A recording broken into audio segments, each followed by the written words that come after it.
2024 marks the 70th anniversary of Muscular Dystrophy Canada's partnership with Canadian firefighters.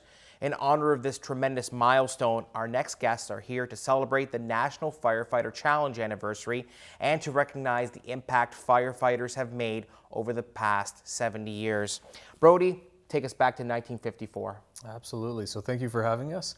Back in 1954, Dr. David Green had a child diagnosed with a neuromuscular disease, and he approached the Toronto Fire Service for assistance in beginning the charity. And since then, Muscular Dystrophy Canada was born. So dating back to 1954, and since then, firefighters have raised $100 million to help support families like mine with leg braces, wheelchairs, respiration equipment, as well as funding research, helping our children live longer, fuller lives.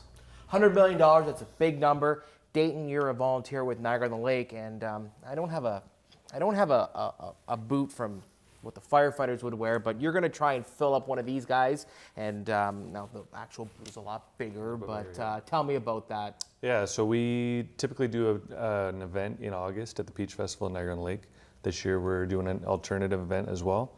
October 26th, we're going to be at the Outlet Collection in Niagara from 10 till 5, looking to fill the boot again and raise more money for Muscular Dystrophy Canada. Now, to date, you have raised how much? $290,000, so that goes back to 1971 for us as Niagara-on-the-Lake, so a lot of history there, something that we're proud of and look to continue to build off of.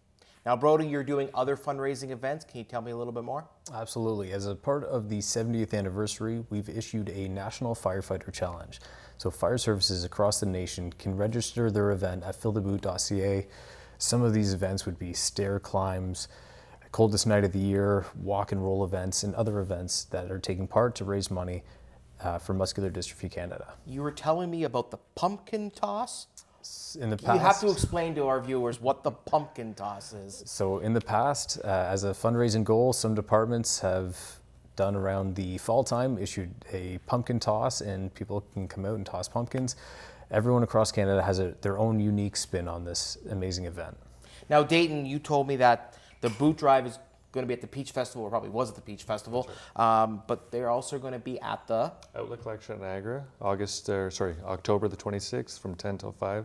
We'll be out with our truck there, collecting money and donating to Muscular Dystrophy. Are you encouraging any schools or anything like that to maybe raise some monies, to bring some coin and some extra dollars in? That's actually great. Yeah, if anybody wants to come out and see us at that event, we'll be there. We are hoping to have a truck there as well. So if anybody wants to come out and see that, meet a few firefighters and donate, we'd appreciate that for sure. Now, Brodie, 2024 is the 70th anniversary, but it's a little unique because this is actually creeping into 2025 because of the fiscal year, right? That's right. So our challenge, that National Firefighter Challenge, is actually going to go up until March 31st of 2025.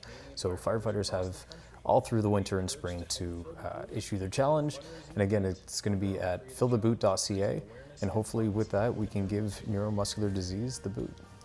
What are you fundraising for? Is there a specific goal or anything like that? Absolutely. So the overall umbrella of Muscular Dystrophy Canada goes beyond just purchasing leg braces, wheelchairs. We also support doctors and fellows to study neurological medicine and to keep that in Canada.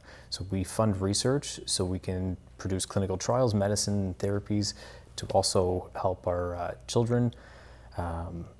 And we go far beyond that as far as supporting legislation. So recently we supported a legislation that was approved in August, and now every child born with SMA will get the diagnosis, and we'll be able to treat that child with therapies as of 21 days old. Now you have a special connection with this, right? I do. So about three and a half years ago, my son was diagnosed with Duchenne muscular dystrophy, and through that process is how I found Muscular Dystrophy Canada. And since then, it's just been a whirlwind of advocating for the disease and helping to raise awareness and support. Would you share with us kind of home life with is it your son? My son, yes. Okay. So my son was about 3.5 years old when he was diagnosed, and he just, his milestones were a little further behind than other 3.5-year-olds, so we got him tested, and through that process we saw doctors and physiotherapists to help understand his movements and his his developments, and through that we received the diagnosis that he has Duchenne muscular dystrophy. And although the prognosis has changed a lot in those past 3 years, it was something that we struggled with, and that led to me becoming a part of MDC and helping raise awareness and advocating for the disease. How's your son doing? He's doing fantastic. So he's now 7 years old, and because of the therapies and the research that has been raised over the last 70 years, he's received treatment and he's walking to and from school every day, and at recess he's playing with his friends. I bring him by the fire hall all the time, and he's playing around in the truck. Is he a celebrity? He's quite boisterous. He owns the place when he walks in. So October 26th and other events throughout the year, we're giving them the boot. Is that right? That's right. All right, thanks guys, appreciate it. Thank you very much.